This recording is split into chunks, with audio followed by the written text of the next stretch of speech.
of the United States of America and to the republic for which it stands, one nation, under God, indivisible, with liberty and justice for all. Quorum call. Madam Speaker.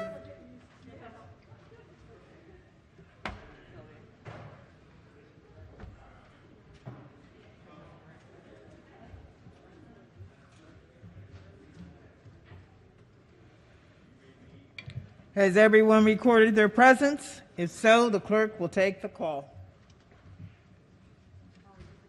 There being 125 members present, the House is now in session. The clerk will read a journal from the previous day. Annapolis, Maryland, February the 23rd, 2021. Recognizing the majority leader. Thank you, Madam Speaker. Move so much be considered the reading of the journal from the previous day. So ordered. Petitions, memorials, and other papers. Introduction of House bills. The clerk will read the bills and their committee assignments. House Bill 1360, Delegate Holmes, House Rules. House Bill 1361, Delegate P. Young, House Rules. House Bill 1362, Chair, Economic Matters Committee, House Rules. By order of Sylvia Seeger, Chief Clerk. The clerk will read the bond initiatives and the committee assignment. Introductory House Bond Initiatives number 19, referred to appropriations. Message from the Senate, consent calendar, Senate bills introduced in the House. Clerk will read the first bill and committee assignment. Senate Bill 22, Senator Young, Environment and Transportation. Recognizing majority leader. Thank you, Madam Speaker. I move that the reading of Senate Bill 22 be considered the reading for all the bills on the calendar. Hearing no objections, the bills are read the first time and referred to the appropriate committees. Report of the Committee on Economic Matters. Report number 8. The clerk will read the first bill. House Bill 504, Insurance, Impaired Entities, Delinquency Proceedings, favorable. Recognizing the chair of the committee. Thank you, Madam Speaker. I move that the reading of the first bill be the reading of all the bills on the calendar. So ordered. The question for the House is the adoption of the favorable report. All in favor signify by saying aye. Opposed, no. The ayes have it. Favorable report has been adopted. All the bills on the report are ordered printed for third reading.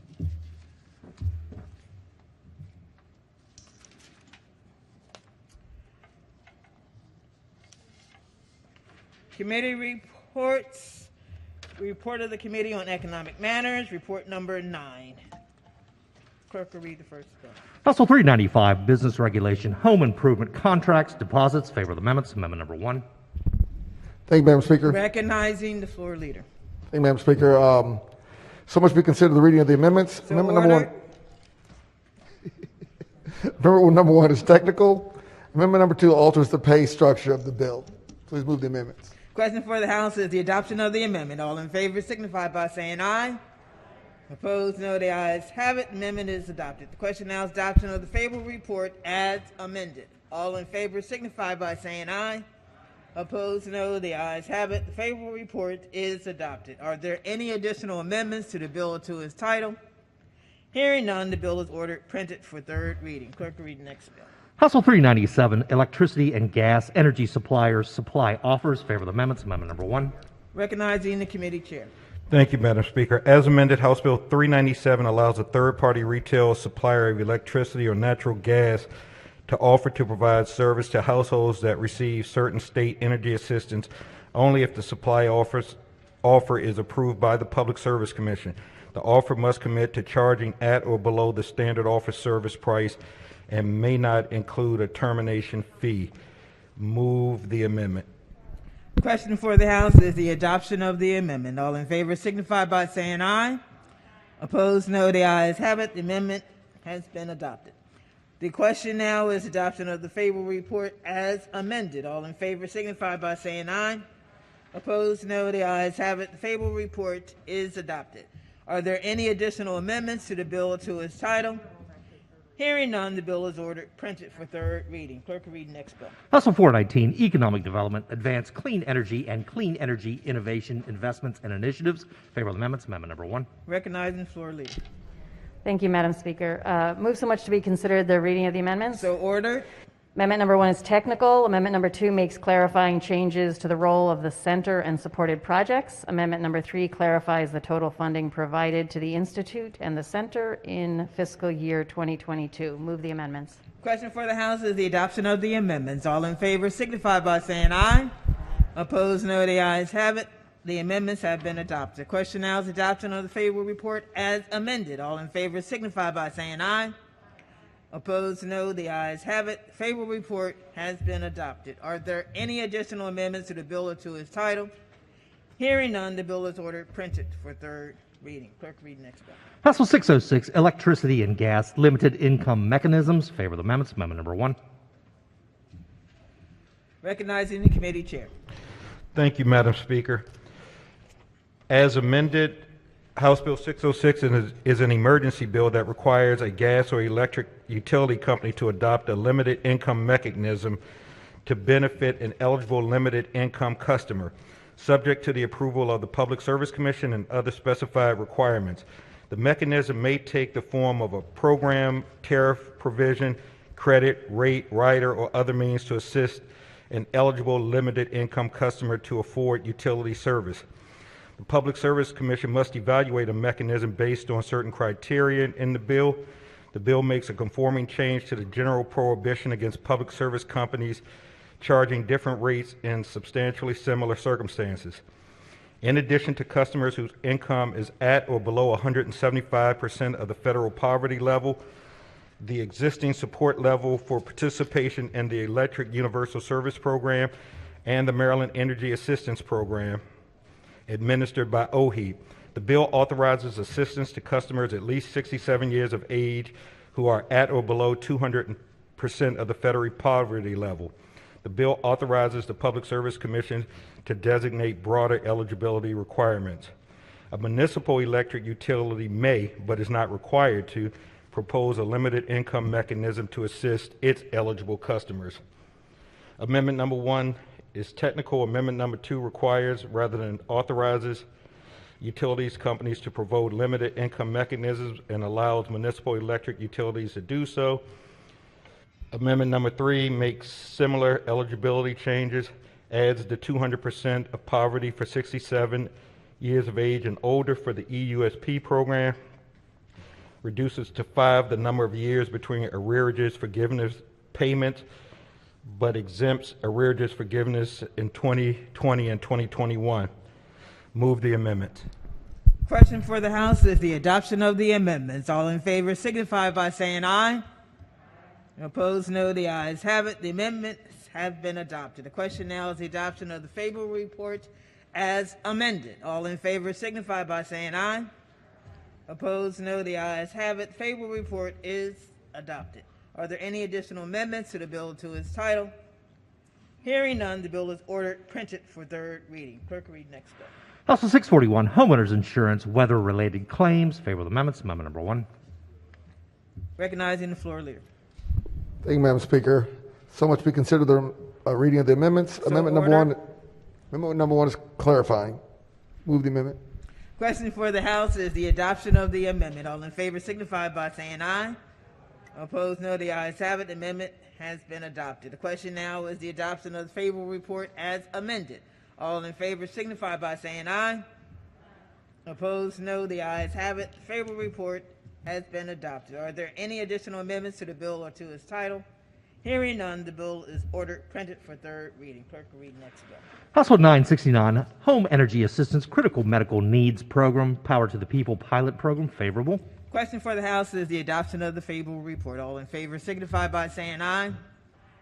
Opposed, no. The ayes have it. The favorable report is adopted. Are there any amendments to the bill or to its title? Hearing none, the bill is ordered printed for third reading. Quorum call. Madam Speaker.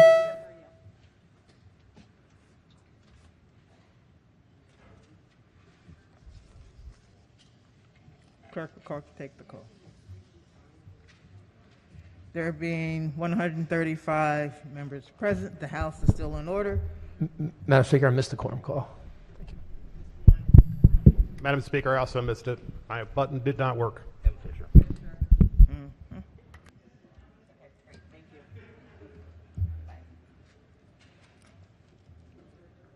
Calendar of third reading, House Bills number 17. The clerk will read the first bill. House Bill 101, Human Services Supplemental Nutrition Assistance Program, Heat and Eat Program, and Study on Maryland Energy Assistance Program eligibility. Is on third reading and final passage. Is there any debate? If not, the clerk will call the roll. Madam Speaker.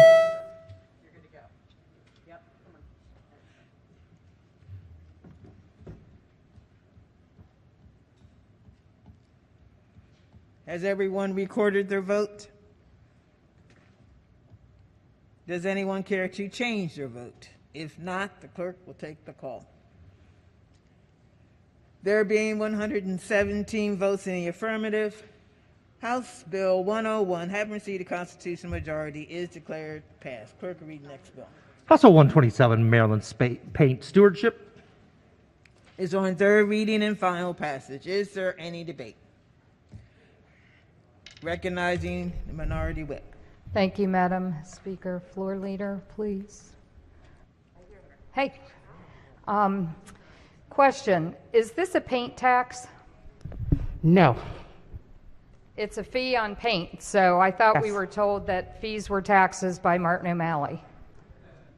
I don't know about that. I can't tell you that. But Okay. I know that a tax has to be offered by a government, collected by a government, and then distributed by a government to essentially be a tax. And so neither of that is happening. So it So is a you're fee, not making a the tax. paint companies collect the tax? I'm not making them. They have created this program and therefore created the fee for this program so they can manage post-consumer paint. Okay, thank you so much. You're welcome.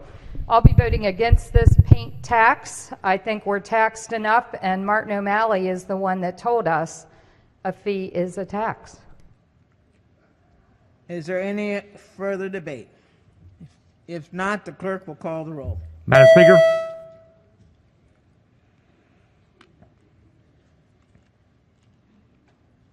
Has everyone recorded their vote? Does anyone care to change their vote? If not, the clerk will take the call. There being 95 votes in the affirmative, House Bill 127, having received a constitutional majority, is declared passed. Clerk, read the next bill. House Bill 155, County Boards and Public and Non-Public Pre-Kindergarten Programs in Schools Discrimination Prohibition. Is on third reading and final passage. Is there any debate? If not, the clerk will call the roll. Madam Speaker.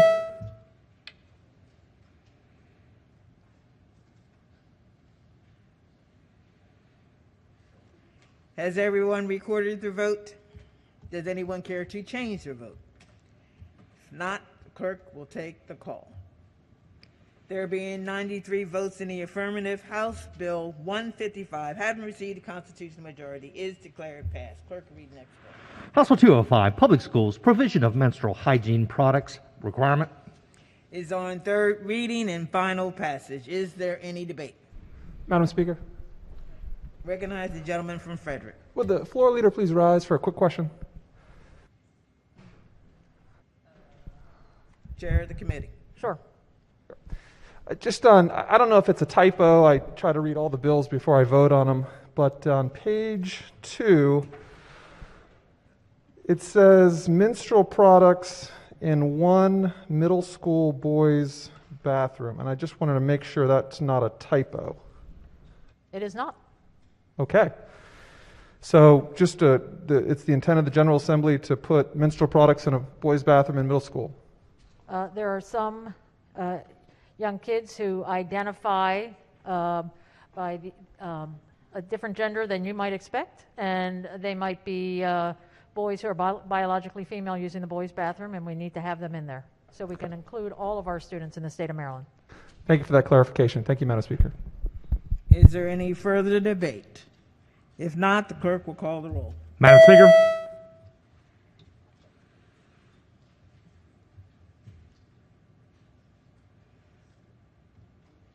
Has everyone recorded their vote? Does anyone care to change their vote?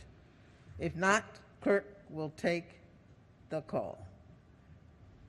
There being 93 votes in the affirmative, House Bill 205, having received a constitutional majority, is declared passed. Clerk will read the next bill. House Bill 246, higher education, return Peace Corps volunteers in-state tuition.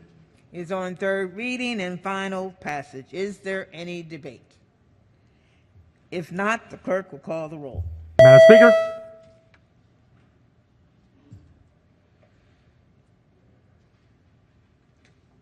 Has everyone recorded their vote? Does anyone care to change their vote? If not, the clerk will take the call. There being 137 votes in the affirmative, House Bill 246, having received a constitutional majority, is declared passed. Clerk, read the next bill. House Bill 261, business regulation, battery charge fence security systems regulation.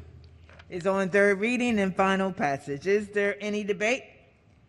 If not, the clerk will call the roll. Madam Speaker. Has everyone recorded their vote? Does anyone care to change their vote?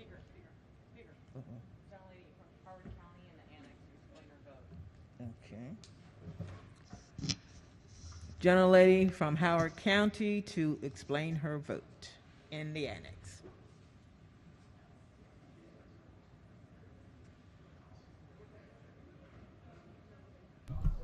Thank you, Madam Speaker, but my button was pushed actually to ask a question. Maybe I can now. I live on a farm and we use electric fencing, and I think the problem has been solved, but I just want to make sure that if it's being used to keep cattle in and around the farm, it is not subject to this bill?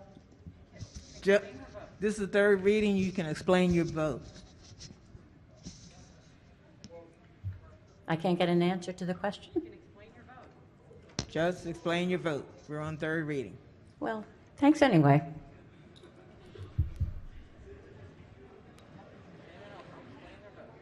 Anyone else to explain their vote? Madam Speaker. Recognizing the minority leader. Thank you, Madam Speaker. To explain my vote, since the amendment was adopted that excludes farms, I'll be voting for the bill. Thank you.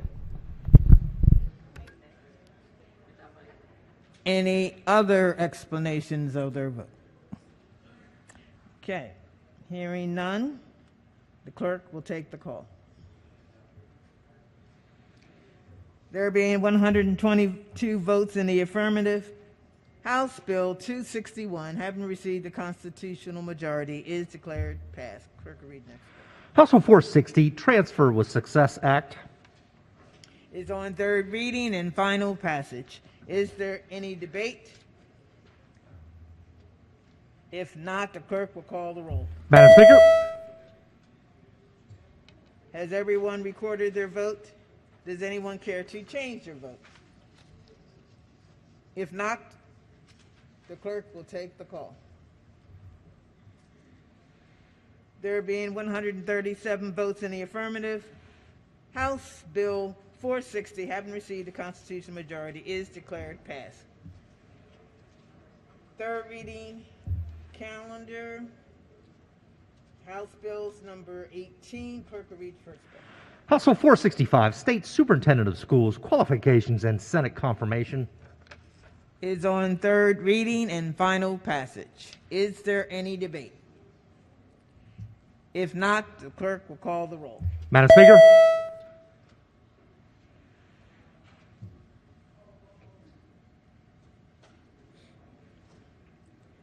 Has everyone recorded their vote?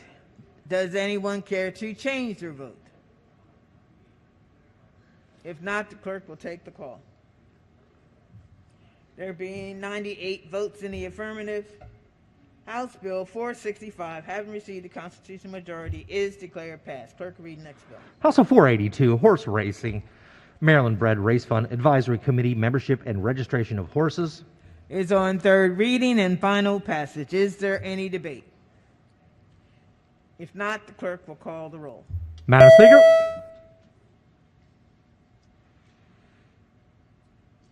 Has everyone recorded their vote?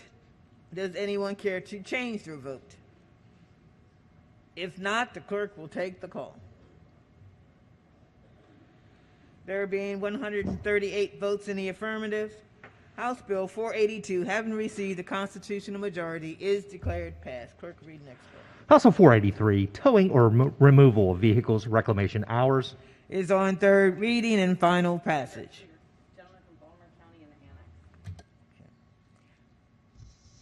Gentleman from Baltimore County in the annex. Thank you, Madam Speaker. And can the floor leader yield for a quick question? Sure. I just want to make sure, this is limiting the amount of time that a person can go and get their car, if their car has been towed, to reducing it to 6 hours during the day is all that the towing company is required to give them? Is that my understanding? No, it's not to 6 hours.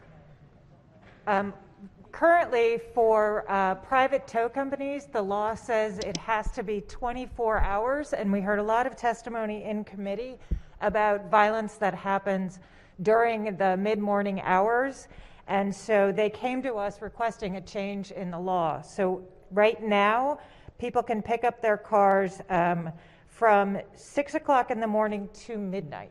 Okay. So it's just changing from 6 a.m. to midnight is the hours that they have to stay open? Correct. So they're closed from midnight to 6 a.m. Thank you. Now I like the bill. Thank you very much. Sure. Is there any further debate? If not, the clerk will call the roll. Madam Speaker?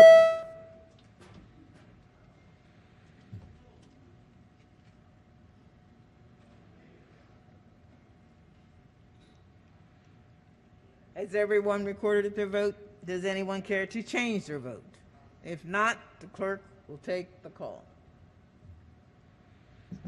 There being 132 votes in the affirmative, House Bill 483, having received a constitutional majority, is declared passed. Clerk will read the next bill. House Bill 545, natural resources, licenses, and stamps revision. Is on third reading and final passage. Is there any debate? If not, the clerk will call the roll. Madam Speaker?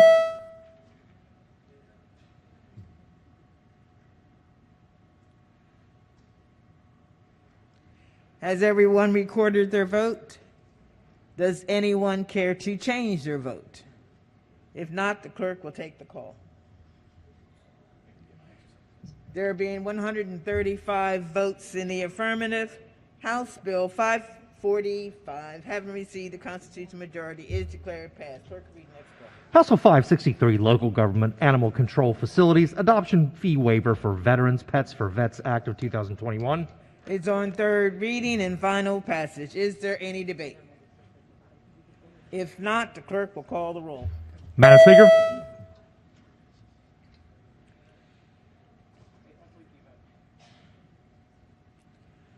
Has everyone recorded their vote? Does anyone care to change their vote? If not, the clerk will take the call. There being 138 votes in the affirmative, House Bill 563, having received the constitutional majority, is declared passed. Clerk, read next bill. House Bill 593, condominiums and homeowners associations meeting requirements. Is on third reading and final passage. Is there any debate? If not, the clerk will call the roll. Madam Speaker?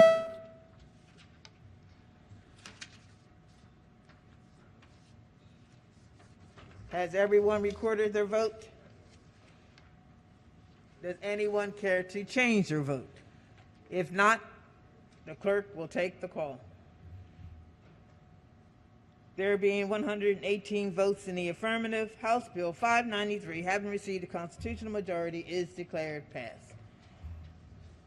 Calendar of third reading, House Bills number 19. The clerk will read the first bill. House Bill 597, child care centers, teacher qualifications.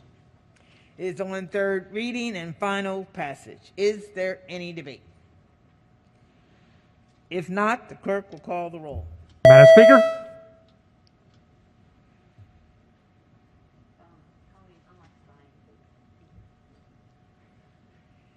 Has everyone recorded their vote?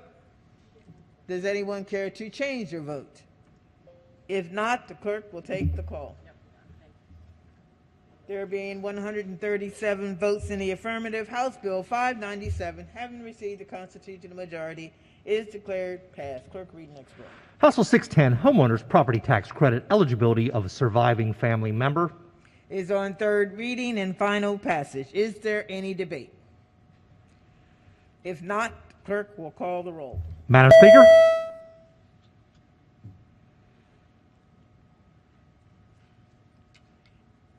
Has everyone recorded their vote? Does anyone care to change their vote? If not, the clerk will take the call. There being 139 votes in the affirmative, House Bill 610, having received the constitutional majority, is declared passed. Clerk, read the next bill. House Bill 663, local government regulation of amateur radio station antenna structures. Is on third reading and final passage. Is there any debate? If not, the clerk will call the roll. Madam Speaker.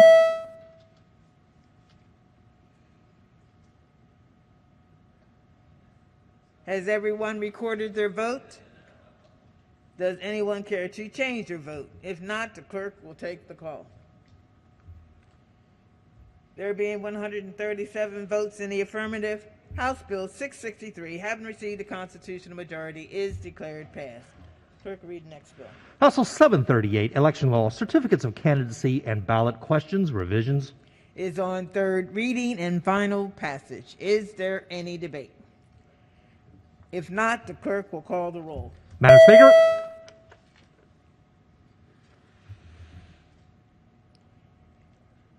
Has everyone recorded their vote? Does anyone care to change their vote? If not, the clerk will take the call. There being 138 votes in the affirmative, House Bill 738, having received the constitutional majority, is declared passed. Clerk, read the next bill. House Bill 776, State Department of Education Infant and Early Childhood Mental Health Consultation Project Study and Report. Is on third reading and final passage. Is there any debate? If not, the clerk will call the roll. Madam Speaker.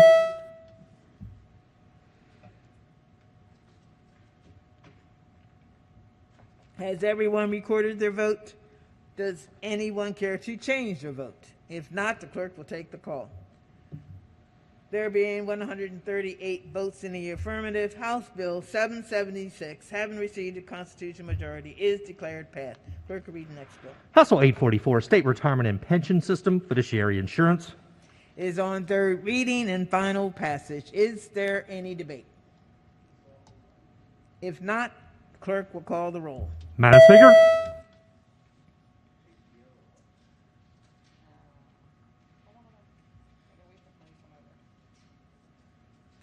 Has everyone recorded their vote? Does anyone care to change their vote?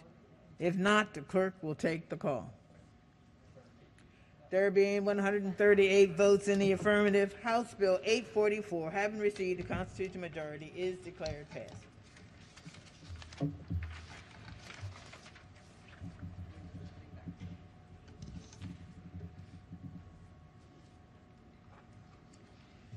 Report of the Committee on HGO, report number 5. The report is a consent calendar. The clerk will read the first bill. House Bill 547, Maryland Medical Assistance Program, dental prophylaxis, care, and oral health exams. Favorable.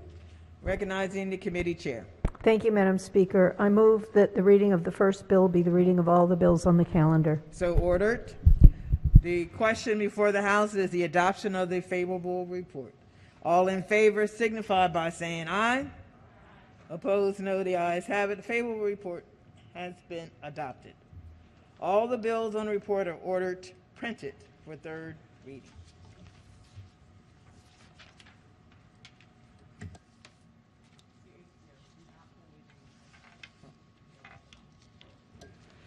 Report of the Committee on Health and Government Operations, report number 6. Clerk will read the first bill. House Bill 135, pharmacists, administration of self-administered medications and maintenance injectable medications. Favorable amendments. Amendment number 1. Recognizing Subcommittee Chair.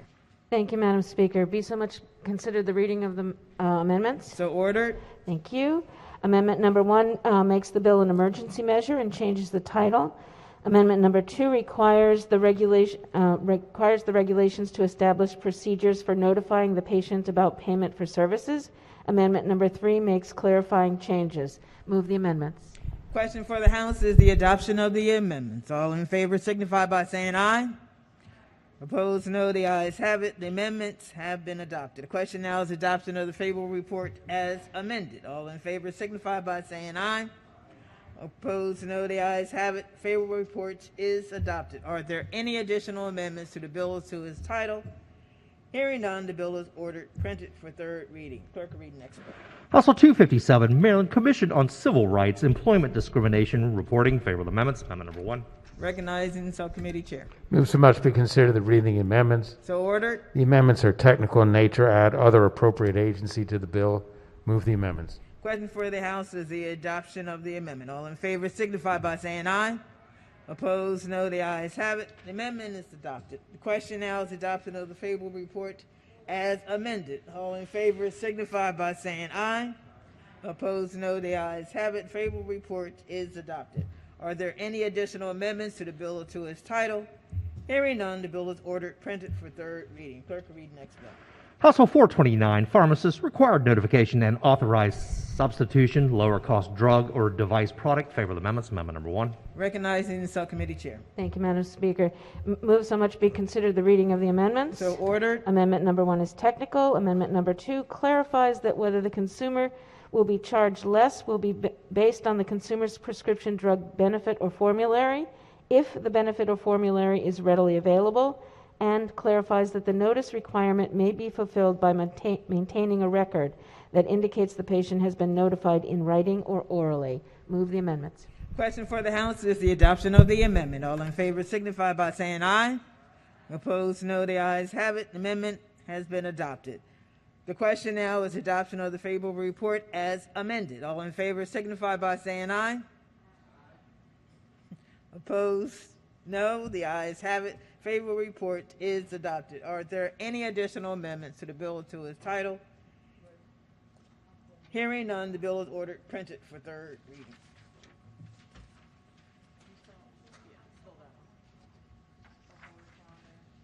Special order calendar number 21. Clerk will read the bill. House Bill 125, Public Institutions of Higher Education, Student Athletes, Jordan McNair Safe and Fair Play Act. Favorable report is amended, adopted. Maker of the motion is the minority whip. Thank you, Madam Speaker. My questions have been answered. Thank you for the opportunity to have an extra day to look at it.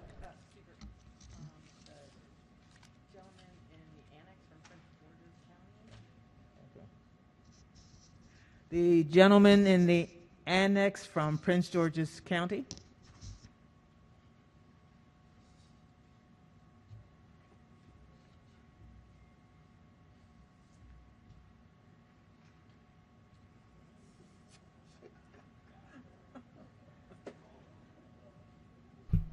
Thank you, Madam Speaker. First time speaker speaking on this. A couple questions in looking at the bill. They could be simple on the purposes of looking at the amendment. I think the committee's done some great work, particularly with the health and safety aspects of it. However, I got a question about on the amendment, section number 2, which says an athletic program contract may prohibit a student athlete from engaging in in-person advertising for a third-party sponsor during an official and mandatory team activity without prior approval of the institution's athletic department. I was trying to get some explanation on exactly what that means, and it seems like that's not covering the safety portion of the bill, which I thought was the intent of the committee. Recognizing the committee chair.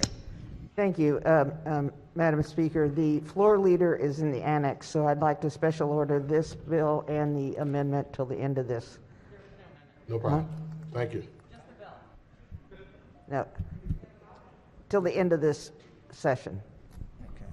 Question for the House is to special order the bill until the end of this session. Yeah. All in favor signify by saying aye. Opposed, no. The bill has been special ordered.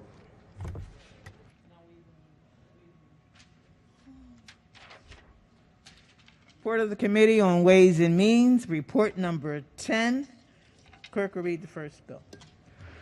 Senate Bill 218, Income Tax, Child Tax Credit, and Expansion of the Earned Income Credit. Favorable.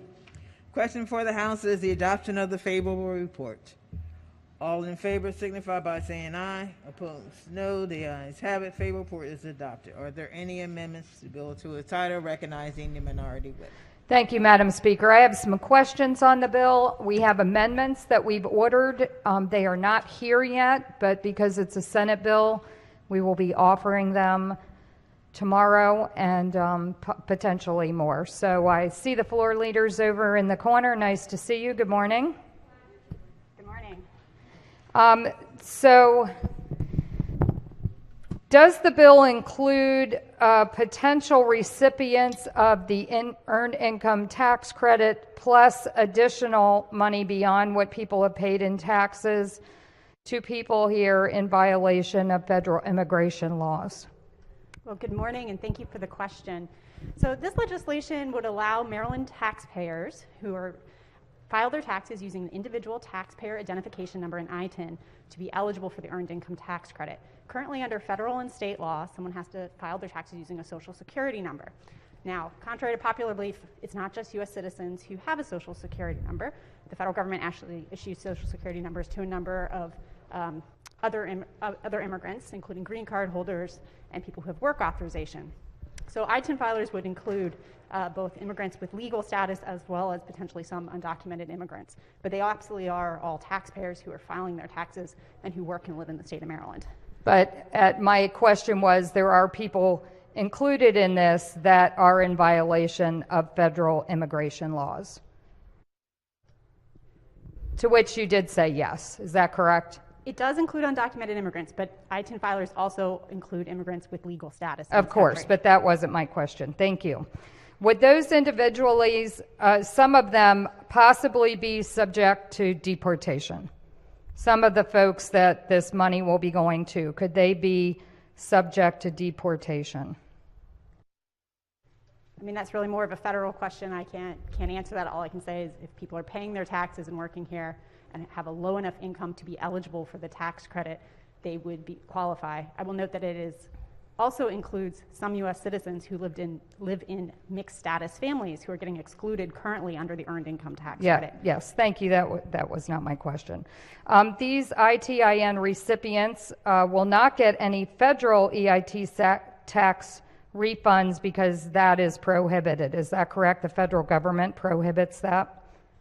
The federal government and the state right now have a number of eligibility requirements for this tax credit, including that you have to be low income, you have to be filing your taxes, your income actually has to come from work or self-employment, and a variety of other employment or eligibility criteria. One of them currently is that you need to file your taxes using a social security number. But does the federal government, again, you're a good lawyer because you don't answer the question. Actually, not You didn't answer the question, which was, does the federal government prohibit this? Under current federal law, yes, someone who Okay, files thank their taxes you. with an ITIN could not qualify. So it's prohibited by the federal government. Well, we need new filing forms. Is the comptroller going to have to produce some new filing forms? Because generally our forms, go off of your federal return. I have not heard that the state would need to change its tax filing forms. The comptroller's office has not flagged that there'd be any issue in terms of actually administering this tax credit for tax year 2020, which filings are already underway for many Marylanders. So I believe we're good to go there. And will these filers, potentially many of them, get more than they've paid in state income taxes? So I believe the question is asking kind of in a narrow sense about taxes and just to the state and local income tax. Just the state and local income tax. We're not asking about other taxes because this is a state tax credit, not sales tax or anything else. So will these filers potentially get more than they actually paid in state income taxes? And it's worth noting that the 86,000 ITIN filers who paid their taxes in the state of Maryland in 2019 paid $108 million in state and local income taxes. That comes from the comptroller's office. And as you just referenced, people do pay a myriad of other taxes at the state and local level, including property taxes, sales and use tax, excise taxes on gasoline and alcohol, and other things. And in the aggregate, that does come up to $332 million that ITIN filers are paying to the state of Maryland each year. But we're not talking about all of them. We've narrowed it down to some certain income limitations. So those filers that we're talking about, will they get more than they paid in state and local income taxes? Will many of them get more than they actually paid in state and local income taxes? I mean, by definition, a refundable tax credit is putting cash back into the hands of the taxpayer. So that's a yes.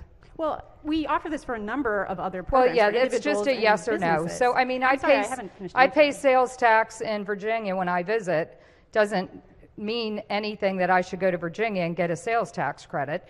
Plenty of people here own property in other states, some friends in Delaware. That doesn't mean that she's able to get a refund from Delaware. So, that those sales tax, gas tax, all of those, sure, we pay, many of us travel outside the state and we pay those in other states. So I don't really think that's germane to this bill, but duly noted. Thank you, Madam Speaker. We will have some more questions and amendments tomorrow. The gentleman from Anne Arundel in the annex.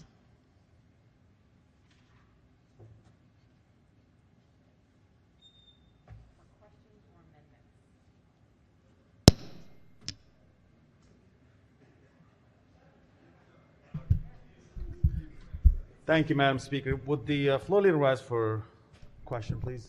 Good morning. Thank you. So just to follow up on Minority Whip's question, so I keep hearing, taxpayers. So are you referring as taxpayers on the federal level or on the state level? We're talking about a group of Maryland residents who pay taxes here in the state of Maryland. They file Maryland state income tax returns. So my understanding of the way it works, that you file the taxes on the federal level, and then you pay, let's say, you claim $4,000 or $5,006 on your tax return. Do those payers pay any state tax? Yes, ITIN taxpayers pay state taxes. They So paid usually $108 million in 2019. Right. So if you claim, which the vast majority of ITIN holders pay is between $4,000, $5,000, $6,000, they pay zero state taxes. Is that true? No, they have paid taxes in the aggregate. They paid $108 million. And if you look at individuals within that group, they are paying net positive taxes, both on the income side as well as the other types of taxes that people pay, property, sales tax, et cetera. Right, they are net positive taxpayers. This bill isn't about sales tax and other things. I think we already established that. My question is specific. If you file a federal income tax and you claim $4,000, $5,000, $6,000, how much do you pay in state taxes? The answer is zero. So my question is, if you pay zero on the Maryland state income tax, do you get money back? Well, first of all, this legislation is broader than people who make as little as $4,000 or $5,000 or $6,000. There are two provisions in this legislation. The child tax credit does have a maximum income eligibility of $6,000, but under the state and federal current eligibility requirements for the earned income tax credit, it's a much wider range of incomes. It varies based on the size of your household, whether or not you're married, how many children you have, but that maximum income threshold ranges from as low as about $16,000 for an individual who has no dependent children up to about $57,000 for a married couple with 3 or more children. So we are talking about a much broader range of income here than just the $6,000 that applies to the child tax credit. So do you have a breakdown on that? Because the research that I've done and many other people, we've established that the vast majority of the I-10 holders do not pay Maryland income tax. Do you have the breakdown? Since you mentioned there's 180 million or whatever the number you said, do you have the studies or the data that breaks it down to show who falls in which bracket? Because that's important. You know, we're giving money that belongs to the taxpayers of Maryland. And then if someone pays zero on the income, on the state taxes, will the floor leader yield for a moment? To the good delegate, I would just answer the question. You're asking about people who have I-10s and are getting state tax money back, and you're thinking that that's not appropriate. But let's be clear. The only people who can get the state earned income tax credit under this bill are those who file their state taxes. And they're filing their taxes, and the breakdown of how many of them pay in a positive amount or how many of them end up getting money back later is unknown from the comptroller. But your fundamental question, they are all filing their taxes, in many cases have been for years. Thank you. Madam Speaker, so they're filing, but they're not paying. So there's a difference between filing and paying. They're filing their taxes, but they're paying zero. And those people are getting Will the gentleman money in back. That's the question. Excuse me, will the gentleman in the annex yield for a question? From Anne Arundel County? Yes, sir. Thank you. Sir, it's my understanding that not only do you represent Anne Arundel County, at least part of it, but that you are an immigrant from Lebanon, is that correct? Yes, sir. Did you come to the United States for an opportunity to a better life, or did you come here for the free stuff? I came for the opportunity of having a better life. And I know your story, and I'm asking this question because this is about principles. How much money did you come here with to the United States? $700. How much? Question on the bill, please. Thank you. Thank you, Madam Speaker. Quite relevant to the bill. Quite relevant. Thank you. It wasn't a question on the bill. So, Madam Speaker, I still didn't get the answer from the floor leader that if they pay $0 on the Maryland income tax, do they get any money back? Yes or no? So I actually have the data from the comptroller's office that gives a breakdown by income range of how much and how many Maryland taxpayers who filed their taxes using an ITIN fell into different income eligibility requirements. And first of all, I just want to remind the body that under the Earned Income Tax Credit, you actually had to have earned money and earn income from work in order to qualify. If you make no income, you don't qualify for this tax credit. So the comptroller's office says that among ITIN filers, there were only 315 tax files that were filed in 2019 where they made $0 or less. The next cohort, who made between up to $25,000, was actually the largest cohort. That was 49,142 taxpayers. And for those making $25,000 to $50,000, that was another 22,575 tax returns filed. And the numbers keep going up from there to aggregate to 86,000. So we are talking about people who are paying their taxes. Many of them are well above the income threshold that the previous speaker is referring to. They are paying a net positive amount of taxes. Thank you. Thank you. I still didn't get the answer. But if you'd like to share this with us, I would appreciate it too, because I'd like to take a look at it. Thank you. Are there any other questions or amendments to the bill? Madam Speaker. Gentleman from Baltimore County.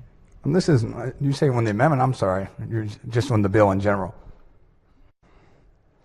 Oh, okay. Well, I guess on the bill, or on the amendment then, we heard earlier, delegate from Baltimore County had mentioned that whether or not this benefits those here in the country in violation of immigration law, and you said yes, correct? It benefits anyone who files their taxes using an ITIN number.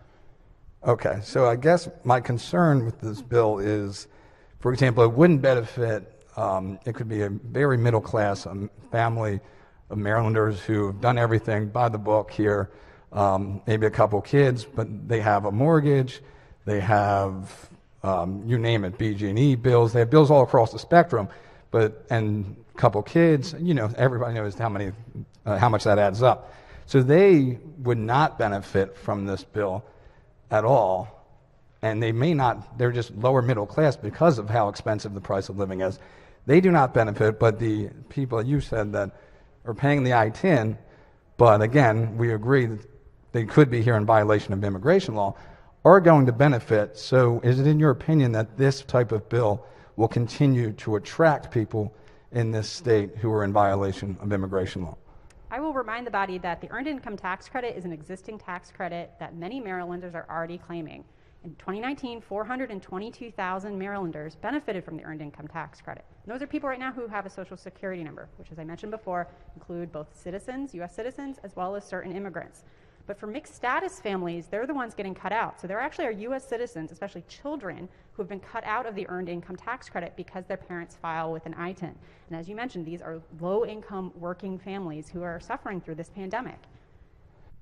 Okay, so that I understand what you said, and it didn't really address specifically my simple question of whether or not this type of bill will encourage more people to come here. Hardworking, not trying to disparage people, but again, in violation of the immigration law, whether it's IT or not, they are here undocumented, as you would say. And you don't... So, I mean, I'll just say that that argument has been floated before when Maryland offered people who were immigrants who to be able to get driver's licenses. That same argument came up that somehow it was rewarding people who were coming here or were going to attract people, and it just simply hasn't borne out in the data. If you look at how many immigrants choose to move to Maryland, we're in line with Virginia, which has not enacted or only more recently enacted some of the changes we've made here in Maryland.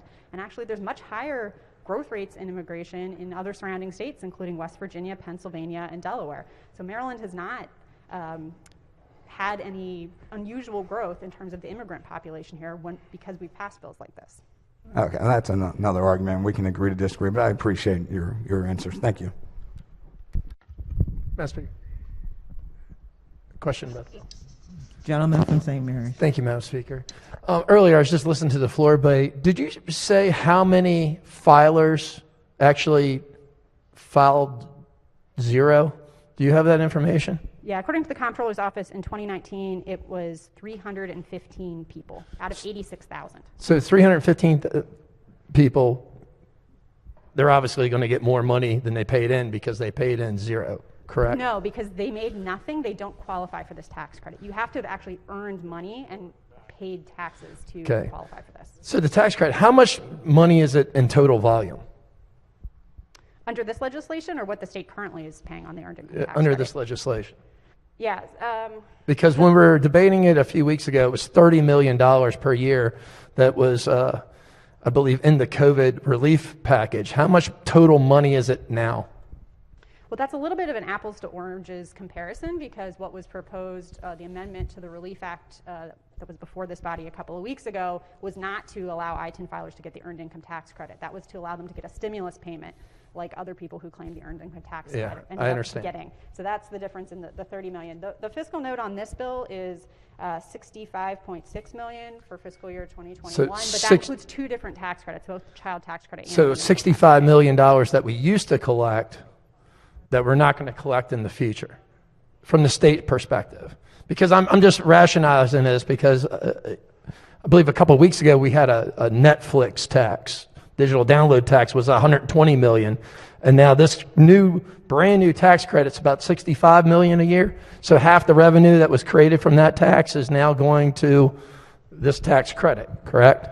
So I don't think it's fair to compare the bill that we overrode the veto on a few weeks ago. That was very clearly tied to the debate around how to fund the blueprint for Maryland's future. That's why we passed that legislation last year. And I'll just note that 2 weeks ago we passed $1.5 billion in relief for Marylanders, much needed relief for individuals and for businesses, and no one was complaining about the cost then. And that wasn't just a one-time expense, and it didn't just come out of the rainy day fund. That has continuing costs for the foreseeable future. And I'll just say that every dollar government spends is a dollar they collected from somebody else. Thank you for your questions. Thank you, Madam Speaker. Is there any additional amendments to the bill to its title? Hearing none, the bill was ordered printed for third reading.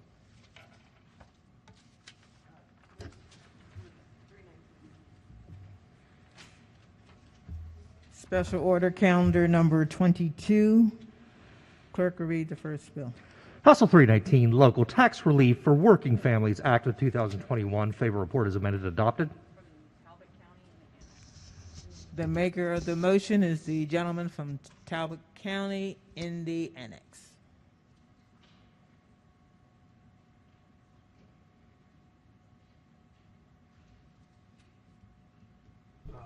Good morning and thank you, Speaker.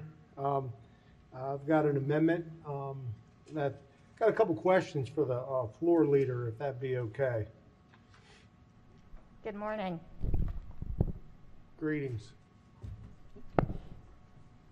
Okay.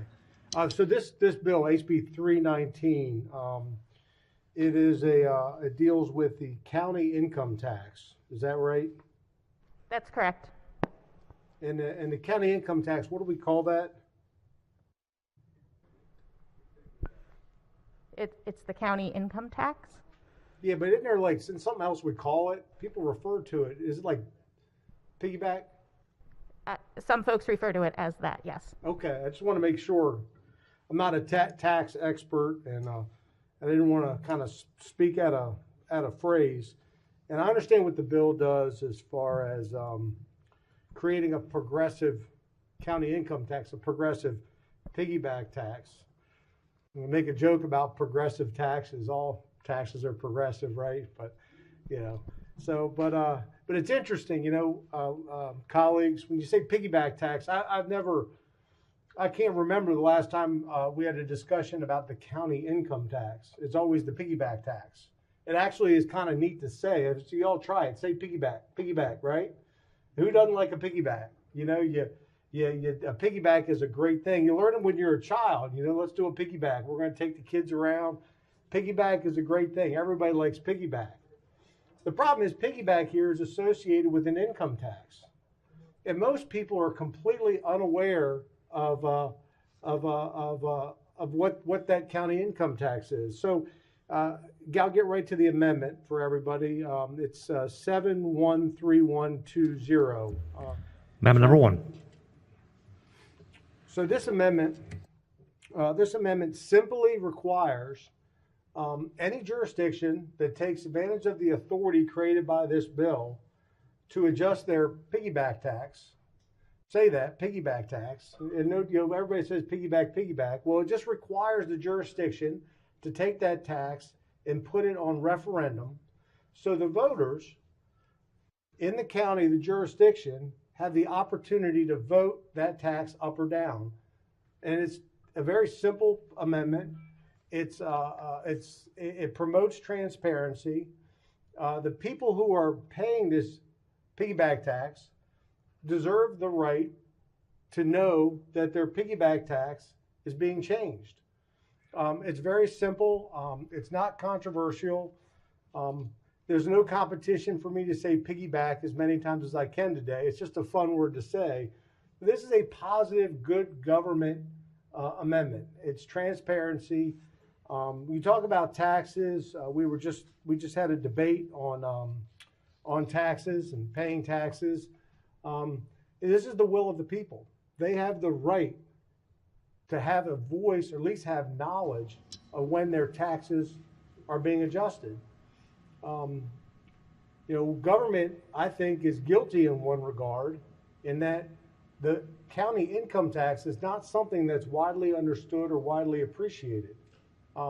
Having this amendment on this legislation, if it were enacted into law, would only help educate taxpayers about the operations of their government. So with that, Madam Speaker, I'd like to press the amendment, and I appreciate the opportunity. Floor Leader. Thank you, Madam Speaker.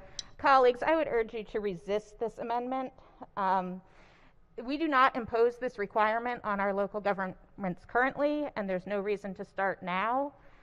This would limit our local government's ability to control their fiscal policy, and it would delay their ability to provide tax relief to the families who need it most. So please vote no.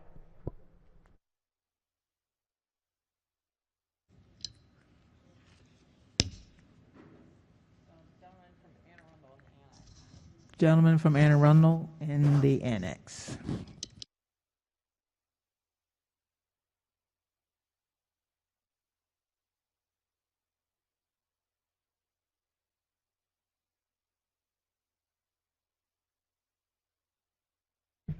Thank you, Madam Speaker. I rise in support of this amendment. This is a good government amendment.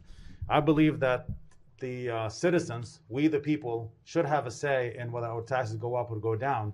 So all this bill is saying that we need to let them know, or this amendment, I'm sorry, that we need to let them know that there is going to be a change in scale of the way we tax our residents.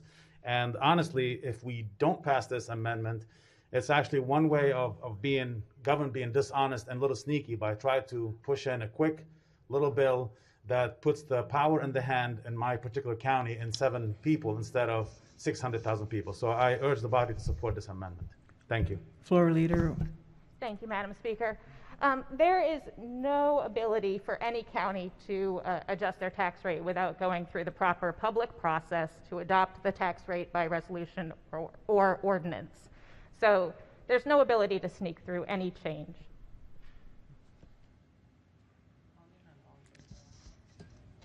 On the amendment, all in favor? All in favor signify by saying aye. Roll call, Madam Speaker. Oppose? The noes have it. The amendment fails. Madam Speaker. Roll call? Okay. Roll call. Madam Speaker?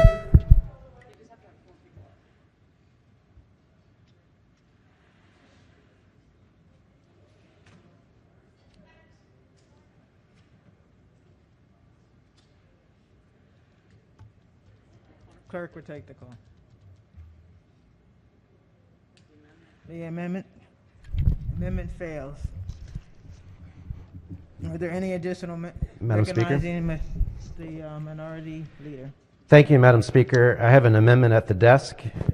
It's amendment number 753429/1. Amendment number 1. Move so much be considered the reading of the amendment. So ordered. So one of the things that troubles me about this bill isn't the advertised intent. It is what is in actual language in the bill. So the title of the bill sounds great. Local Tax Relief for Working Families Act of 2021. How could you be against that? Let's provide some tax relief. In fact, I think Maryland, being one of the highest tax states in the country, should start thinking about that. But unfortunately, when my county executive, Stuart Pittman, testified in our delegation, he testified in favor of this bill, but he went on to say that he doesn't promise to provide any tax relief for anybody. He likes the idea of raising taxes on higher earners, but he doesn't promise to lower taxes on struggling working families. And this bill doesn't provide any assurance that tax relief will be provided to struggling Maryland working families.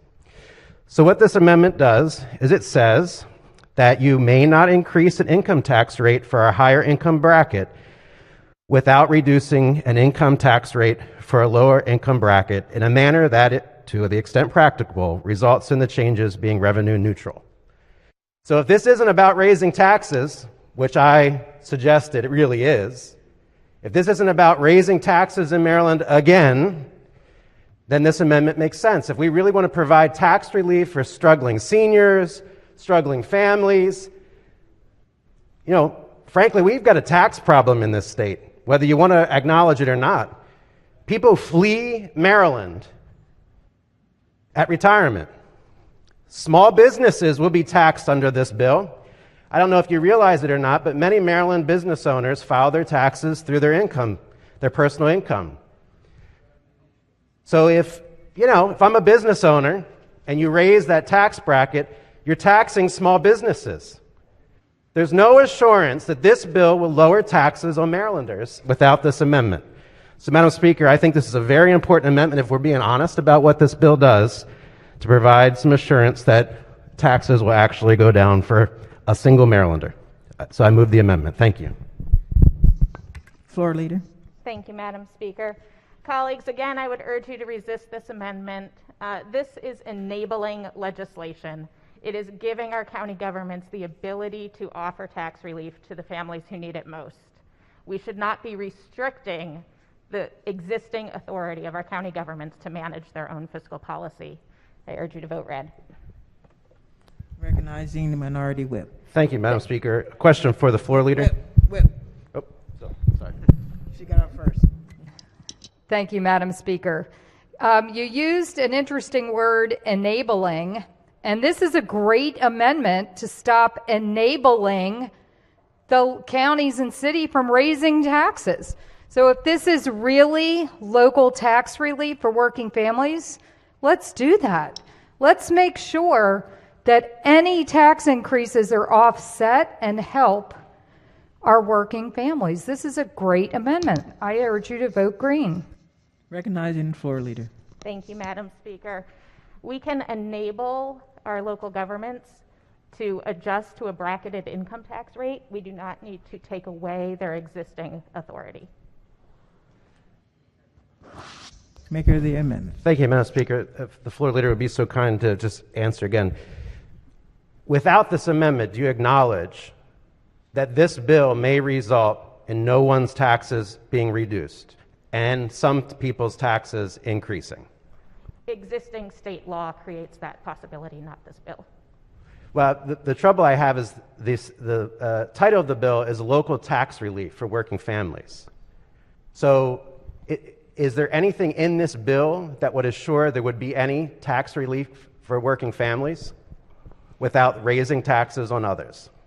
The nature of enabling legislation is that it allows the counties to make those policy decisions. Okay, so we're allowing taxes to go up in Maryland.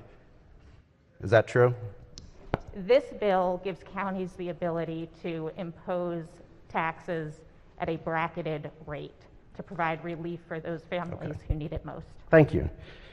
Madam Speaker, I continue to press the amendment. You know, Maryland has had some very troubling times where, it resulted in having a Republican governor. And I think we might be returning to some of those times with some of the policies that are being put forward to raise taxes. Maryland is simply one of the highest tax states in the country, and this bill only worsens that problem. I urge a green vote.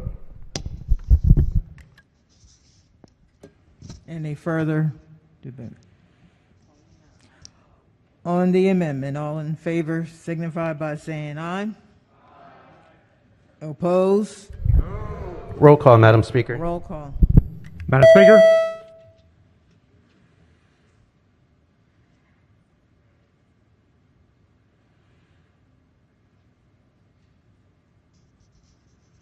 Clerk will take the call. The amendment fails.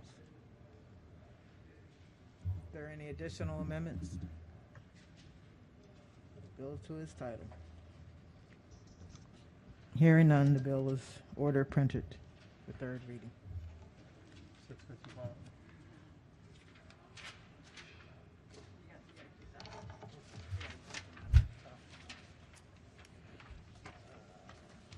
Special order calendar number 23. Clerk will read the first bill. House Bill 655, Local Government County Commissioner Elections, District Voting. Favor report is amended and adopted. Recognizing the maker of the order. Motion. Thank you, Madam Speaker. Before we get started here, I'd like to, especially if bill drafting or amendments are watching this, we're still waiting for our amendments. I know that's hard to believe for a bill that we started working on Monday, but we still need one amendment. It got a little screwed up because when the committee adopted amendment taking Cecil County out of the bill, well, at that point, all the amendments needed to be redrafted. So we're still waiting for one amendment. We can continue along with this, Madam Speaker, because I think we do have a significant amount of amendments. And if that shows up, we'll just move it to the back. If you won't mind, can the floor leader please rise for a couple questions? And we can continue where we left off on Tuesday. Sure, good morning. Okay, so where we left off on Tuesday, just to tell the members about this bill eliminates the countywide voting for counties that have election districts, correct? Like counties like mine, St. Mary's, we have 4 election districts, 1 at-large seat, and currently the voters in the county vote for all the commissioners. But with this bill, it passes into law, the citizens would only vote for the commissioners that were the district they live in, plus the at-large member, correct? Delegate, picking up where we left off, representation matters. So whether a voter gets to vote for 10 at-large, 3 at-large, 2 at-large, the point of the bill is that in-district voting should be in-district voting, and that those residents who are told that they live in a district, they should be the ones who elect their representation. Okay, yep, I remember. And your opinion and the opinion of the committee that having out-of-district voting, like a county participating in an election that has district lines, that violates the Civil Rights Voting Act, correct?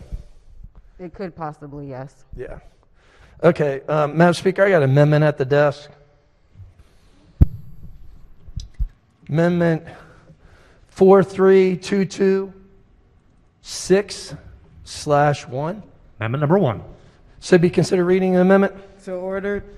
So when we're going back and forth, I think this bill is really about winning elections. Now, I was told that this bill was about fairness and dignity, and I was told it was about common sense. So we're going to see if the latter actually applies. This amendment Gentleman from St. Mary's, hold. Sorry, I thought the clerk got it. 433226/1.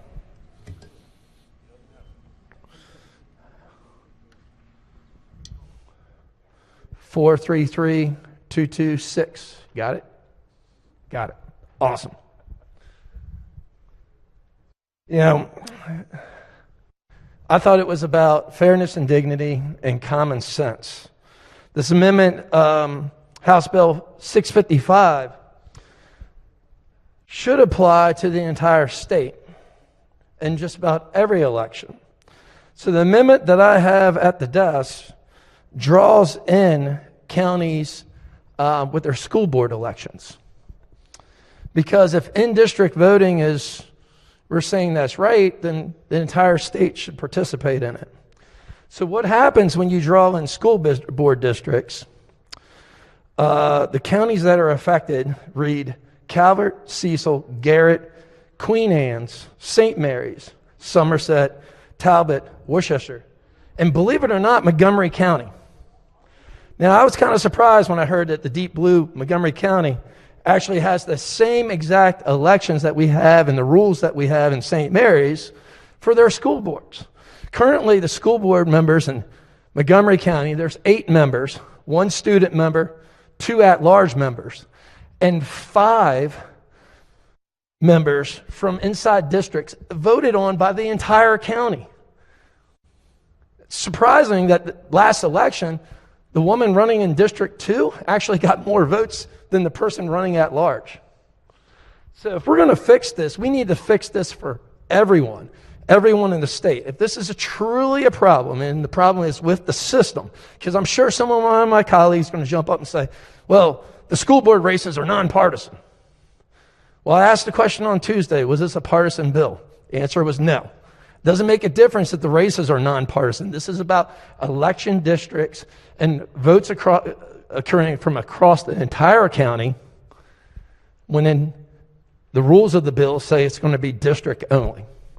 So with that, I'd like to move the amendment. Thank you, Madam Speaker. Recognizing the floor leader. Madam Speaker, Delegate, this bill is about county commissioner elections at the county level. This bill is not about school board elections. And so I urge the body to resist this amendment, because this amendment is a completely different bill. This is something you're welcome to bring to our committee for us to discuss and consider. But given that I didn't receive any notice of this amendment, and the committee has done great work on this bill, I think that it's critical that we reject this amendment. So you've had the copy of the amendment. It's in the floor system. We don't hand deliver amendments anymore because of COVID. And I mean, can I just ask a couple questions? If the problem is the system, and the system violates the Civil Rights Voting Act, and you told me on Tuesday that it dilutes the vote of minorities, why is it okay to have it in the school board races in Montgomery County, but not everywhere else in the state? I don't understand. That doesn't make logical sense. Delegate, the problem is that you are bringing in a completely different body. This bill is about county districts. We are more and I'm trying to amend the bill. May I finish, Delegate? You are more than welcome to bring in legislation that we would consider, that I think we should consider if you bring in a bill on this topic. But this bill is about county commissioner districts. That is all that this bill has been about from the start and until now. So now you are bringing in a completely different body into this by amendment. That's why this body should reject this amendment. You said that we should fix it across the entire state. That's what I'm doing. This is the process. My buddy that used to sit here, right here from Charles County, he once told me when we got here, our goal was to make bad bills better. I believe him. Now, I don't know if this is a bad bill, but you told me it was about fairness and dignity, and it should apply to everyone in the state. Everyone. And saying that some counties can violate the Civil Rights Voting Act while others can't, I don't understand where we're going with this. That doesn't make logical sense. We're trying to come up with a compromise on this bill, and if it applies to everyone, it should apply to everyone equally. Would the floor leader yield for a second? To the gentleman's point, and I appreciate his point, I have a bill in drafting to do exactly this. It's only actually 3 counties. It's Montgomery, St. Mary's, Queen Anne's. I and many members of the Montgomery County delegation have been critics of the way we elect our school board for quite some time. So, that will be duly considered. It'll have a chance at a public hearing. I think, given that to the floor leader's point, that it applies to school boards, and it's a different beast than commissions, that there should be an independent hearing and the public should have a chance to weigh in. That bill's in drafting right now, and I would love to have the gentleman's support, given that it affects both of our counties. Yeah, I'm sure, but that bill would have to come out through rules, and it wouldn't affect the other counties in the state. And we can do it right here on this bill right now with this amendment. So I'd ask the body to support this amendment. Apparently there's a bill, there's some agreement that if we're going to change this, everyone should apply to it equally. I think that's a reasonable, logical argument. I appreciate it. Just to clarify, only these 3 counties have a system like this. There are other counties that have full at-large. So if you look at your amendment on the floor system, that's why there's only language related to Montgomery, St. Mary's, and Queen Anne's. I've been told that there are more counties that have full at-large voting districts, but not these types of residency districts. And I had that initial confusion. Correct. And I read off the list of that. That was from DLS. That's not my own research. I appreciate it. Will the delegate from St. Mary's Will the delegate from St. Mary's yield for a question? Yeah. Thank you. So what you're trying to do is to conform this bill, House Bill 655, so that it truly represents all elected offices across the state. Is that correct? Correct.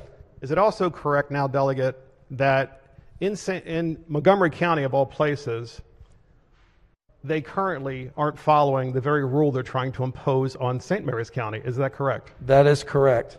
Is it also correct that we're hearing from the majority leader that suddenly they found out that this is a new thing, they weren't aware of it, and they're trying to fix it, but they're trying to fix it after this bill passes, when in fact your amendment will fix it right now? Is that correct? That is correct. Thank you, sir. Gentleman from Queen Anne's in the annex on this amendment.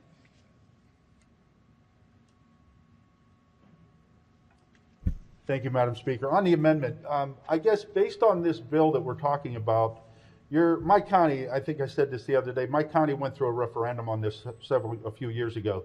So on this bill, and I'm not speaking about the bill the other delegate was talking about coming forward maybe, you're asking my commissioners to be voted in district, but my school board can still remain at large. Is that correct? Floor leader, I'm sorry.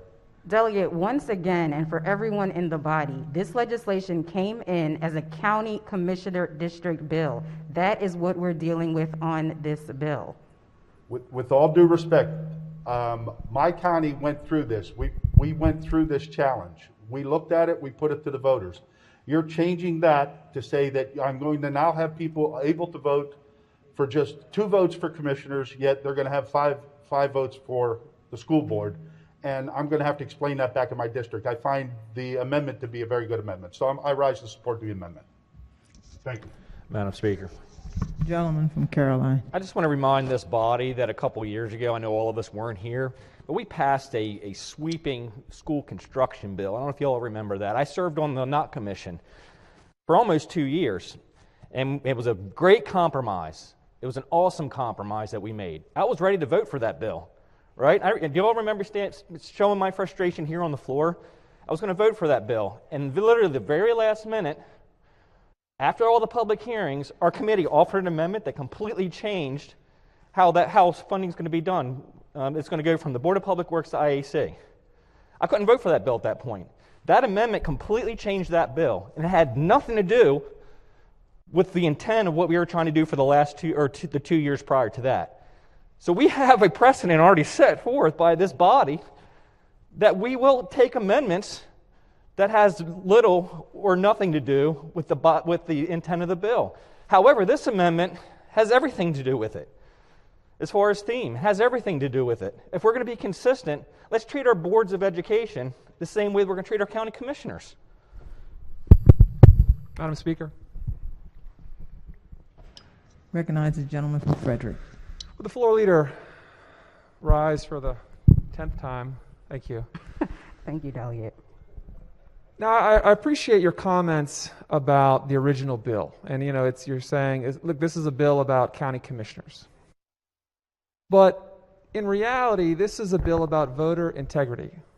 And in St. Mary's, I can't imagine that the General Assembly would expect voters in St. Mary's to vote one way for the county commissioners, but be exempted from voting the same way for school board members. It's the same ballot, it's the same voters, and more importantly, it deals with voter integrity for the same people. I would also say that public education is by far the biggest priority we have in the General Assembly. We've made that absolutely clear in nearly every bill that we pass. And in Frederick County specifically, the school board takes more than 50% of all local taxes, meaning the school board's priorities, you could argue, are almost greater than the county commissioners. Now, we have charter government, so it's county council, but the point is, school boards, you could argue, are just as important or more important than the other 49% of the business in a county. And the last point here is, and I can wait until you guys are done talking. Okay. The last point here is that if we are going to set an example for Marylanders on voter integrity, let's be consistent. Let's lead by example. Let's show Marylanders that we're going to step up. This is a great idea from the amendment maker. Let's be consistent across the board. Let's do the right thing. This is a great opportunity, and I support it. Thank you, Delegate. Thank you, Madam Speaker. Madam Speaker. Gentleman from St. Mary's. We just had some conversations with the committee chairman, and I'd like to go ahead and withdraw this amendment. All in favor signify by saying aye. Yes, ma'am. Opposed, no. The ayes have it. Thank you, Madam Speaker. Madam Speaker, I have another amendment at the desk. It's Amendment 603420-1. Amendment number 1. Now, this amendment, we were talking about district lines, and right now, some counties are out of this bill and some counties aren't. And the reason why St. Mary's County is broken up into districts is not to disenfranchise anybody, it's to ensure that we have greater geographical representation across the entire county. We have 4 election districts. And I know my colleagues that are inside this building, Calvert, Charles, Queen Anne's, and Garrett, are the exact same way. But there are some other counties that are just simply at large. And when talking to my friends from Charles County about this bill last week, I was like, well, what would you do if it passed into law? And they're like, well, we would just go all at large, which kind of made a little bit of sense. But they're a code home rule county, so they can do that on the fly anytime they want. My county, the others in the bill are commissioner counties, and when we make major changes like this, we have to go to the General Assembly for approval. So with that, in this amendment, it simply removes all district lines from St. Mary's County. It's a local bill. And I do have a letter from my Board of County Commissioners supporting this. So with that, Madam Speaker, I'd like to go ahead and move the amendment, which would remove all district lines from St. Mary's County. Thank you, Madam. Recognizing the floor leader. Thank you, Madam Speaker. Delegate, once again, you are bringing an amendment that is a different bill. That is a different issue. What you're looking to do now is ensure that your jurisdictions are at large. That's a bill that you can bring to this Maryland General Assembly and have us properly discuss it, hold a hearing, and have that under consideration. All of these amendments are distracting from the fact that this bill is about in-district voting. Well, if it's about... It applies across the board. If What it's it about... says is that if you choose to have in-district voting, that those voters should be elected in district. So by just removing your jurisdiction, changing the lines, that does not accomplish the goals of this bill. No, you said right there, you said our choice for in-district voting. Our choice for in-district voting was to ensure equal representation across a geographic region. You are forcing this bill. My county did not ask for it. The other counties in this bill did not ask for it. It should fall under local courtesy, just like the last amendment. So we're asking for it. You know, you have the timing of the next election. You're saying bring a bill, but that would be next session because it's too late in the session to get a bill drafted. So I'm asking to do it with an amendment. Local courtesy should be given. Support from the county commissioners, support from the delegation is here. We can do it right now. You're telling me that the current practice is diluting votes and infringes on the Civil Rights Act. I'm trying to fix the bill. I think we should be all in agreement, but for some reason, we are not. So I move the amendment, Madam Speaker. Well, 1 second. Gentleman from St. Mary's County, will you Yes, yield sir. for a question? So You got to get recognized. a number of questions. I'm up here, you know. Yes, Okay. Madam Speaker. And what are you doing? I'd like to ask the gentleman, the maker of the amendment, a couple of questions. May Did the I? gentleman yield? Yes. Thank Yes, you, ma'am. Madam Speaker.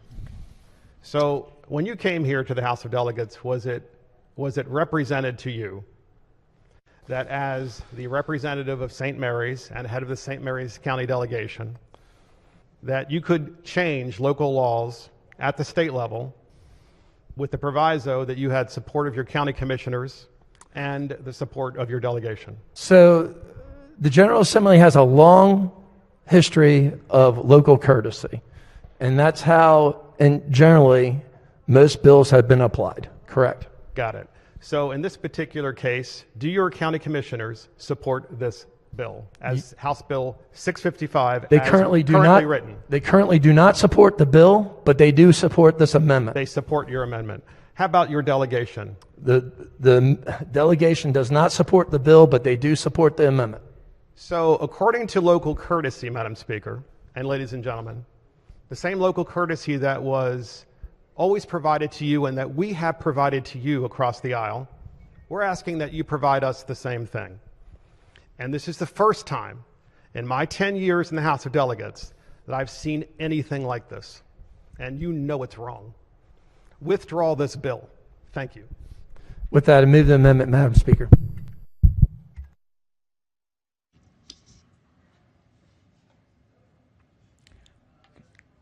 Question for the House is the adoption of the amendment. All in favor signify by saying aye. Oppose? Roll call. Roll call, Madam Speaker. Roll call. Madam Speaker?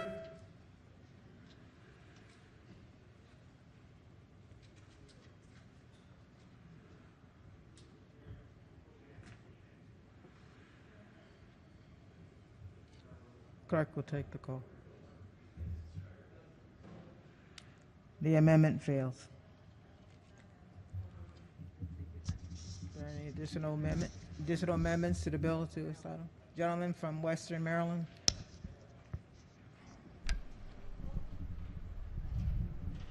Madam Speaker,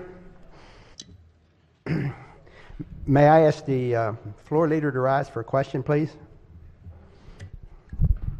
Yes. Good morning. I'm back here. How are you Hello. this morning? You've been getting a workout. This bill applies to Garrett County, right?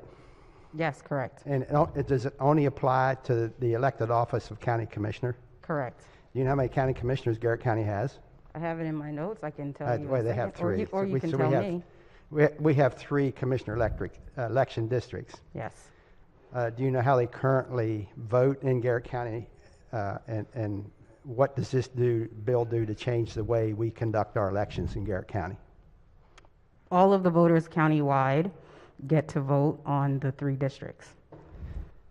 That's the way it is right now. Correct. Correct. And so under this bill, what would happen is that someone in District 3 wouldn't be able to vote on District 1's representation. That's important in terms of fairness and fair representation. So why is that unfair? Can you tell me what is the purpose of this bill that you've determined that the way we conduct elections in Garrett County is unfair? So it's exactly what I just shared, Delegate. The voters who are in District 3 shouldn't get to determine the representation of District 1. The purpose of this legislation is to ensure that the voters of a district get to determine their representation. But don't those people, the commissioners, when they get elected, don't they represent everybody in Garrett County? Every decision they make, doesn't it impact everybody in Garrett County?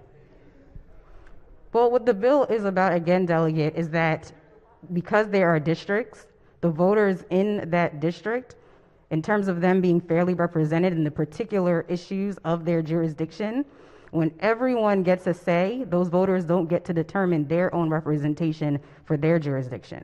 So, are you saying that those voters that are in a particular commissioner district can only determine how the people in their district are impacted, not everyone in Garrett County wants to become a county commissioner? I'm saying that the people in that district should be the ones to determine their representation. But why is the way we're doing election now, what we're doing, what harm is that doing to the people in Garrett County? What's the reason and the purpose? What's the driving force behind this bill? Fair representation. Their fair representation. So how are you, why is it, or how are you saying that we're the people in Garrett County that make the decision on how they are elected and how their commissioners are elected is not fair? Because the voters in that district should be able to determine their representation. But when the voters vote for that person in that district and they only vote for that person in that district, aren't they represented by the other two county commissioners? Delegate, what this bill is seeking to do is to ensure that a voter who lives in District 1, and only the voters who live in District 1, have the ability to determine their representation for their district. I think this is a common sense bill. I think that if your jurisdiction decides to have in-district voting, then in-district voting should be in-district voting. Thank you, Floor Leader. Thank you so much. Madam Speaker, speaking to the bill, speaking to the amendment, I have an amendment I'd like to offer.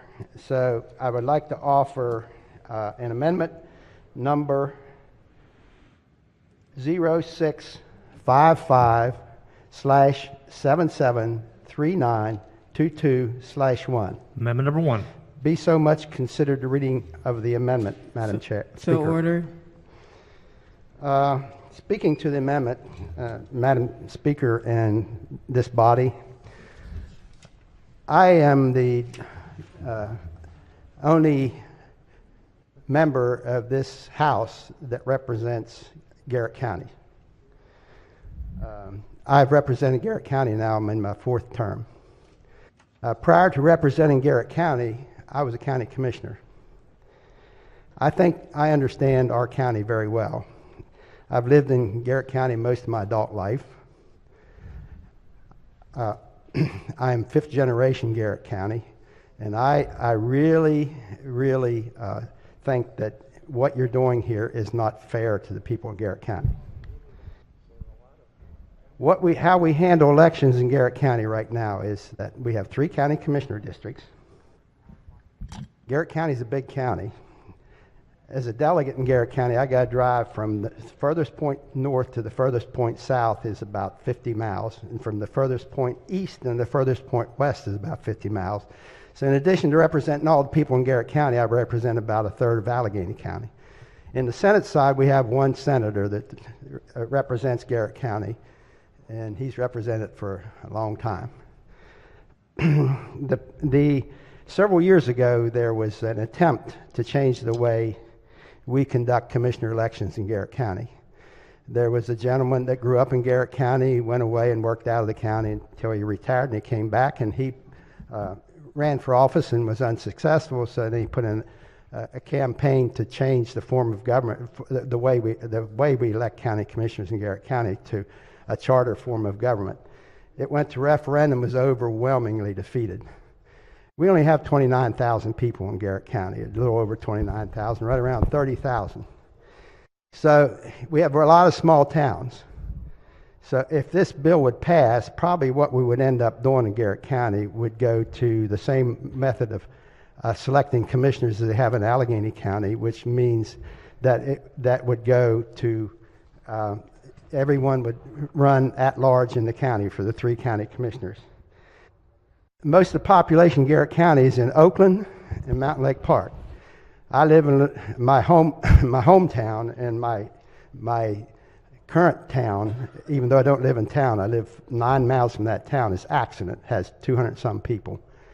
Grantsville is on the northern side. They have about 600 people. Friendsville has probably 400 people, and you have another little bunch of towns, Crellin, Gorman, Kitzmiller, and around the county. So currently the way the commissioners that are serving the county are situated is that there is one county commissioner that's in District 1, which is part of Oakland, south of Oakland, and that southern end of the county, and he lives out of town about 3 or 4 miles, and he's a farmer. The other county commissioner lives in the Swallow Falls area, and he's a retired military guy. The other county commissioner is Senator Edward Son, who lives in Grantsville. So we have a real dispersed representation of the commissioners that represent our county. If we would have to do what this bill tells us to do, what will eventually end up happening, which would be my recommendation, we do what Allegheny County is doing and just have everyone run at large. If we had everyone run at large, we would have all of our 3 county commissioners would probably come from Oakland, that has 2,000 people, and Mountain Lake Park, that has 2,500 people or so, and so there's a collection of in that region about 6,000 people. So we would not have fair representation across the county. And I would argue that the way it's currently done, with the 3 districts we have, a person that runs for county commissioner has to live in the district. There's 3 districts. But the people at large vote on that. So what happens when that person has to run at large, even though he has to live in that district, is that all the people of Garrett County get to measure what kind of person he is, and they have to campaign countywide. And in doing that, and when I ran for county commissioner, I had to go all over the county and to campaign. So people, even though they mostly knew who I was anyway, but I got to meet more people. They got to know me, and I think that the people in Garrett County were much better off. And so my point is, could you leave us alone? We are in good shape. People love the way that we operate. We have good county commissioners, and please support this amendment. Thank you. Madam Speaker. Subcommittee Chair. Madam Speaker, there are a number of amendments on this legislation, and the time is growing near to 12 o'clock. So I would like to request a special order on the amendment in this legislation until the next appointed time tomorrow. Next session. Okay. All in favor signify by saying aye. Opposed? No. The ayes have it. The bill and all amendments will be special ordered until the appropriate time next session. Special order calendar number 21. Clerk will read the bill. House Bill 125, Public Institutions of Higher Education, Student Athletes, Jordan McNair, Safe and Fair Play Act, favorable report as amended, adopted.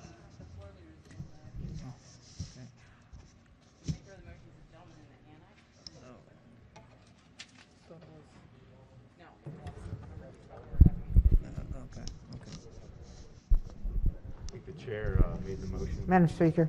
Recognizing the committee chair. Thank you very much. I'll yield to the floor leader on this bill. Thank you, Madam Speaker. Madam Speaker. I appreciate the gentleman from Prince George's in the annex in his question. He did share with me the portion of the bill that he had a question on. For those of you that have a reprint, it's page 11, section F. This is essentially just a committee amendment that makes clear that the university still owns its intellectual property, its trademark. So if the student is using their name, image, and likeness, they are not able to use the university's, unless the university grants them permission, emblems, intellectual property, and the like. So hope that answers his question. I do think he has an amendment, so I will yield to him for, I think, a motion. Thank you. Recognizing the gentleman from Prince George's County in the annex. Thank you, Madam Speaker. And I want to thank the floor leader for having a conversation with me. But prior to offering this amendment, I think I'm going to offer, I just want to get clarification on a few things for the sake of my amendment. In the bill, how do you treat a walk-on? A walk-on football player, so those people that don't know, a walk-on football player is a non-scholarship athlete. I see the language says student athlete does not include a student who participates solely in intramural or club activities, athletics. So I'm curious about how is a walk-on treated with his likeness as well as in I think the gentleman's, I'm sorry, Madam Speaker. You gentlemen finished with your question in the annex? I'm sorry. Are you finished with your question? Yes, to did you all hear me? Okay. The floor leader. Yeah, I think the gentleman's answered his own question. A walk-on student athlete is not an intramural or club athlete, so they would be treated the same as any other collegiate athlete under the bill. You said a walk-on would be treated like a student athlete. So a student athlete is one that represents the university or the school. However, walk-on is not on scholarship. They pay their own tuition. So would they be affected? You're saying they would be affected with this, although they receive no university money. Yeah, I think we're sort of going in circles. I want clarification. The walk-on students are protected under this bill, same as a scholarship student. This section that you're referring to refers to like rec programs, intramural rec programs, club programs that I think those of us who have gone to college are very familiar with. So would this bill affect a person that plays club sports? No. It would not affect them, but it would affect the walk-on. Club sports are non-scholarship sports. Walk-ons are non-scholarship athletes. I don't know how many times to say yes. Yes, Okay. sir. That you All right, are so correct. That's a fairness. Also, I know that when we talked, you mentioned the effective date of this would be 2023. Just Yep. for clarity, when I looked at the last page of the amendment that was offered, it says, and just want to be sure on this, page 5, it says, section 4, and be it further enacted that this except as provided in section 3 of this act shall take effect in July of 2021.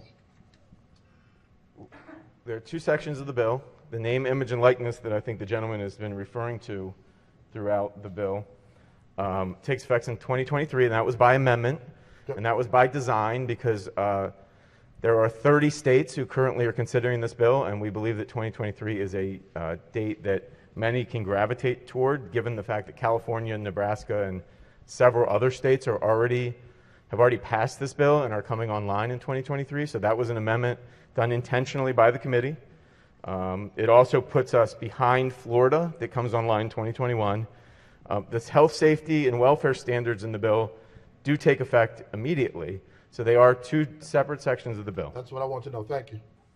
I will like to special order this for the purpose of an amendment and further debate we can have. We have no problem with that, Madam Speaker. Okay. Question before the body to special order HB 125 to the appropriate next session. All in favor signify by saying aye. Opposed, no. The ayes have it. Bill has been special ordered.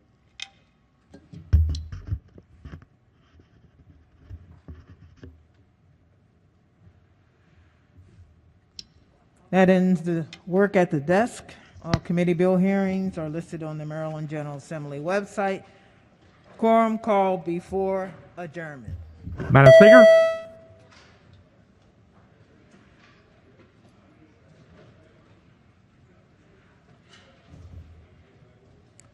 Has everyone recorded their presence? Clerk will take the call. There being 137 members present, the House is still in session, recognizing the Majority Leader. Thank you, Madam Speaker. I move that the House stand adjourned until Friday, February 26th at 10 a.m.